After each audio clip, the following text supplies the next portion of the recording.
اور برتن دھو کر میرے کمرے میں آنا۔ وہ منہ ہاتھ دھو کر کچن کی طرف آ گئی۔ آنٹی کیا بناؤ؟ یہ کیا آنٹی لگا رکھا ہے؟ مالکن بولو۔ جی مالکن جی۔ قیمہ بھون لو، ساتھ گاجر کا حلوہ بنا لو، اور ورکی پراٹھے اور آملیٹ بھی بنا لینا۔ جی بہتر۔ اور یہ سب 7 بجے تک تیار کر کے ٹیبل لگا دینا، اور تم سب باہر آؤ، کوئی اس کی مدد نہیں کرے گا۔ زرینہ حکم دے کر چلی گئی۔ 7 بجے تک سب کچھ تیار کر کے وہ میز سیٹ کر چکی تھی۔ سب ناشتے کے لیے آ چکے تھے۔ ناشتے کے لوازمات دیکھ کر سب دنگ رہ گئے تھے۔ آج تو بوا نے کمال کر دیا، احمد نے حلوہ پلیٹ میں ڈالتے ہوئے بولا۔ یہ کھانا بوا نے نہیں، نئی نوکرانی زمل نے بنایا ہے، اب سے کچن وہی سنبھالے گی۔ امی یہ آپ کیا کہہ رہی ہیں؟ وہ تو بس چپ چاپ ناشتہ کرو اور ڈیری پر جاؤ۔ بھابھی آپ بس کرو نگینا۔ زرینہ نے نند کو بھی چپ کروا دیا۔ نگینا اور آمنہ افسوس سے ایک دوسرے کو دیکھ کے رہ گئی، اور کچن میں یہ سب سنتی زمل بس آنسو پینے کی ناکام کوشش میں ہلکان ہو کر رہ گئی۔ ملک وہاب نے ناہل کو بیٹی کہا ہی نہیں تھا، بیٹی بھی بنایا تھا۔ سائرہ اور عارف بھی اس کا بہت خیال رکھتے تھے، جبکہ عارف بہت چاہنے والا شوہر ثابت ہوا تھا۔ بس وہاب ملک کو دن بدن کمزور ہوتے جا رہے تھے۔ ان کے گھر کی رونق، اس گھر کی تتلی کس حال میں ہوگا، اس سوچ نے اس کے گرد جال بن دیا تھا۔ سائرہ اور عارف بھی اس کو بہت یاد کرتے تھے، اور ننا یزان تو بس اپنی پری کو ہی ڈھونڈتا تھا، اور ناہل اور عارف بھی دکھی تھے۔ ان کی خوشیوں کا خمیازہ وہ معصوم بے گناہ بھگت رہی تھی، لیکن وہ ناہل کو تسلی بھی تھی کہ وہ شجاعت جیسے بندے کے ساتھ ہے۔ زرینہ بیگم نے زیمل کو نوکرانی بنا دیا تھا۔ اس سے منہ اندھیرے اٹھا کر حویلی کے پچھلے حصے میں سردیوں میں کپڑے دھلواتی، 3 وقت کا کھانا اس کی ذمہ داری تھی۔ اس سب کے بعد وہ اس سے مالش بھی روز کرواتی تھی۔ 1 2 بار نگینہ اور آمنہ نے منع کرنا چاہا، تو زرینہ بیگم نے وہ واویلا کیا کہ زمل نے ان دونوں کو خود ہی یہ کہہ کر منع کر دیا کہ ایک دن سب صحیح ہو جائے گا، اسے برا نہیں لگتا۔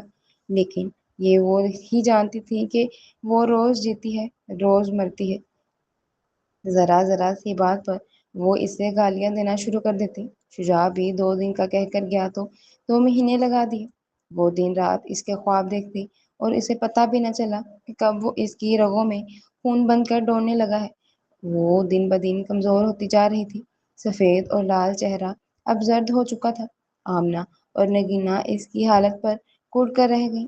دل بہار جو نگینہ کی بیٹی اور زرینہ کی بھوا اور احمد کی بیوی تھی، آج کل تخلیق کے عمل سے گزر رہی تھی۔ بہت نیک دل لڑکی تھی، اکثر احمد کو ماں کو سمجھانے کو کہتی۔ ایک دن غلطی سے زمل سے چائے میں چینی تھوڑی زیادہ ہو گئی۔ اتنی سی بات پر زرینہ نے گرم چائے کا مگ زمل کے منہ پر پھینک دیا۔ تبھی شجاع اور آغا جان اندر داخل ہوئے۔ بہو یہ سب کیا ہے؟ کچھ نہیں آغا جان، اس نیچ کو اس کی اوقات یاد کرا رہی ہوں۔ گندا خون بس بہت ہو گیا، تم کیا کسی کو اس کی اوقات یاد کرواؤ گے؟ کیا حال کر دیا ہے اس معصوم کا، ذرا دل نہیں کانپا تمہارا؟ شجاع تم زمل کو کمرے میں لے کر جاؤ۔ شجاع زمل کو کمرے میں لے آیا اور اسے بیڈ پر بٹھا کر اس کا چہرہ دیکھنے لگا۔ تھینک گاڈ آپ کا چہرہ بچ گیا ہے، لیکن بازو بری طرح جھلس گیا ہے، لائیں میں مرہم لگا دوں گی۔ نہیں آپ رہنے دیں، I will do it by myself. Shuja بہت حیران ہوا اور اس سے پوچھنے لگا کہ آپ کی ایجوکیشن کتنی ہے؟ میں ایم فل کر چکی ہوں اور میں آگے پڑھنا چاہتی تھی، لیکن وہ یہ سب کہہ کے خاموش ہو گئی۔ شجاع ابھی اس کے ہاتھ پر مرہم لگا چکا تھا۔ شکریہ۔ زمل اٹھ کر چلی گئی اور ساتھ ہی شجاع کا دل بھی لے گئی۔ دل بہار کی طبیعت خراب ہو گئی۔ احمد آمنہ اور نگینہ کے ساتھ اسے لاہور CMH لے آیا۔ وہیں پہ شجاع اور آغا جان بھی آ گئے۔ ادھر حویلی میں زرینہ نے زمل کا حال خراب کر رکھا تھا۔ پہلے ہی وہ بیمار تھی اور اس کو پیٹ میں درد محسوس ہو رہا تھا۔ چائے کی پیالی ان کو پکڑاتے ہوئے کیسے اس کا ہاتھ کانپا اور چائے زرینہ کے پیر پر گر گئی۔ زرینہ نے نہ آؤ دیکھا نہ تاؤ اس بے دردی سے مارا کہ وہ بیچاری بے ہوش ہو گئی۔ بڑی مالکن احمد بابا کا فون آیا ہے۔ بنتوں نے آ کر زرینہ کو اطلاع دی۔ امی مبارک ہو، آپ دادی بن گئی ہیں، بیٹا ہوا ہے۔ بہت مبارک ہو بیٹا۔ تم لوگ کب تک آ جاؤ گے؟ بس آدھے گھنٹے تک۔ ٹھیک ہے، بوا کھانے کا انتظام کریں، اور بنٹو تم صدقے کے بکرے منگواؤ۔ بی بی جی، وہ زمل بی بی کو ابھی تک ہوش نہیں آیا، تو میں کیا کروں؟ اچھا ہے وہ مر جائے، تم اپنے کام سے کام رکھو، اور جو کام کہا ہے وہ کرو۔ آغا جان کے ہمراہ جب سب نیا مہمان لیے سب اندر آئے تو لاؤنج کے بیچوں بیچ سمل کو دیکھ کے سب پریشان ہو گئے، اور شجاع کی تو حالت بیان سے باہر تھی۔ آمنہ اور نگینہ جلدی سے آگے آئیں اور زمل کو ہوش میں لانے لگی۔ آغا جان تیش کے عالم میں چکر کاٹ رہے تھے۔ کس نے کیا ہے یہ سب؟ وہ جی، بڑی مالکن نے۔ کب سے بے ہوش ہے بچی؟ جی کافی دیر سے۔ تو تم کیا کر رہی تھی؟ آغا جان، ان سب باتوں کا ٹائم نہیں ہے، چلیں۔ شجاع نے آگے بڑھ کر اسے اٹھایا اور ہسپتال کی طرف نکل گئے۔ شجاع کے دوست کے توسط سے زمل کا علاج شروع ہو گیا۔ آپریشن تھیٹر سے باہر آ کر ڈاکٹر ہمدانی انہیں اذیت کا وقت دے کر چلے گئے۔ زمل کا اپینڈکس پھٹ گیا تھا، سر پر گہری چوٹ آئی ہے، اگلے 24 گھنٹے بہت مشکل ہیں۔ آپ سب دعا کریں۔ امی اس حد تک بھی جا سکتی ہیں؟ اف، یا اللہ مجھے زمل دے دے، وہ میری آخری محبت ہے، کیسے رہوں گا میں اس کے بغیر؟ یا اللہ تو رحمان ہے، سن لے میرے مالک۔ جان لیوا انتظار کے بعد ان کو زمل کی زندگی کی نوید ملی تھی۔ ایک ہفتے بعد ڈاکٹر نے اسے گھر بھیج دیا۔ اس ایک ہفتے میں اماں جان اور شجاع نے اس کا بہت خیال رکھا۔ گھر آ کر سب ہی اس کی خیریت پوچھنے آئے۔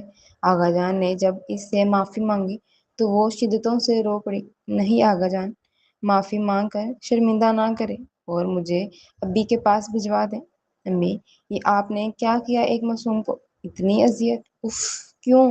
اس کا کیا قصور تھا؟ میری اور حارب کی غلطی تھی، اس کو سزا دی۔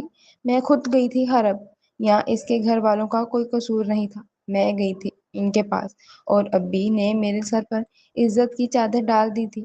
آپ کی طرح نہیں کہ مجھے ان جیسے حال کو پہنچاتے۔ اور ام جان اور پھپھو، آپ نے بھی امی کو نہیں روکا۔ سب سر جھکائے بیٹھے تھے۔ واقعی غلطی سب کی ہے، جا رہی ہوں میں، دعا کیجیے گا میرے حق میں۔ ملک حویلی والے کبھی نہ بدلے۔ سے ملک حویلی آئے 1 ہفتہ ہو چکا تھا۔ وہ سب سے مل کر بہت خوش تھی۔ ایک دن آغا جان اور سب وہاب کے پاس آئے اور زمل کا رشتہ مانگا۔ وہ ہر رنجش بھلا کر آئے تھے، تو وہاب کیسے نہ کرتے؟ زرینہ نے بھی زمل سے معافی مانگی تھی، اور اس نے بھی سب کچھ بھلا کر انہیں معاف کر دیا تھا۔ موقع دیکھ کر شجاع اس کے پاس آیا۔ آج میں بہت خوش ہوں، تم میری قسمت، میری محبت، میری زندگی میرے پاس ہو۔ میں وعدہ کرتا ہوں زندگی میں کبھی بھی اکیلا نہیں چھوڑوں گا، بہت عزت اور پیار دوں گا، تم دو گی نا میرا ساتھ؟ اس کے ساتھ ہی زمل نے اسبات میں گردن ہلا دی۔ زمل شوکنگ پنک اور اورنج شرارے میں بہت حسین لگ رہی تھی۔ شجاع کے کمرے میں دھڑکتے دل کے ساتھ وہ اس کا انتظار کر رہی تھی۔ تبھی بلیک شیروانی میں نکس اختیار شجاع کمرے میں داخل ہوا۔ السلام علیکم، کیسی ہو پری؟ ٹھیک ہو؟ شرم سے گردن جھکائی تھی۔ اس کے سامنے بیٹھے ہوئے شجاع نے اس کا ہاتھ پکڑ لیا۔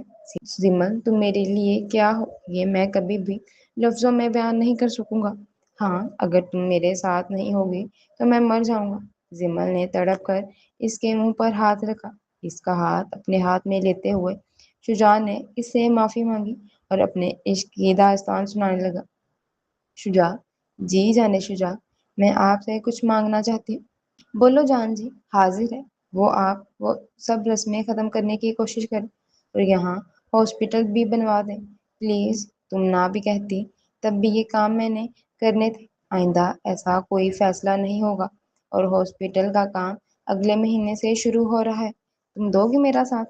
زمل نے مسکرا کے شجاع کے کندھے پر سر رکھ کے اعتراف کیا۔ اب خوشی ان کے مقدر میں لکھ دی گئی تھی۔ بہار نے ان کی زندگی میں دستک دے دی تھی، باہر چاند بھی ان کے ملن پر مسکرا دیا تھا۔ ختم شو۔